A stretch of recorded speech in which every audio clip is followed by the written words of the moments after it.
Nakon što smo detaljno analizirali, simulirali i mjerili kolo sa paralelno vezanim otpornicima, pogledajmo i drugi način povezivanja komponenata. To je serijska veza ili redna veza i predstavlja spoj dvije komponente tako da kroz njih teče ista struja, a krajevi im se nalaze na različitim potencijalima. Još kažemo da su ova dva otpornika vezani na red. Evo slike električnog kola uvećane tako da bolje vidimo o čemu se radi.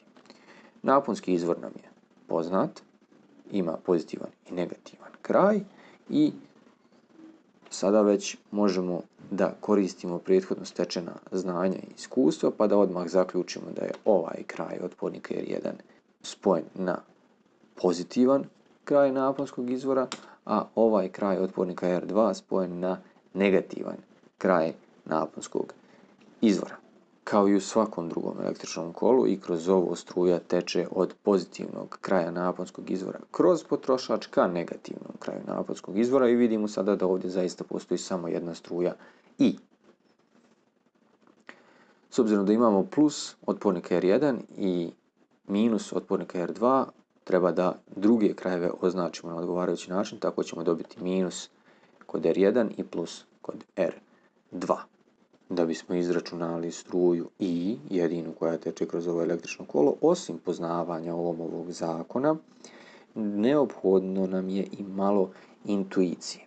Naime, sjetivši se zakona o održanju energije, mi možemo da izvedemo zaključak da je sav napon koji naponski izvor daje u kolo potrošen na našim potrošačima, odnosno da je napon naponskog izvora jednak zbiru padova napona na ova dva otpornika.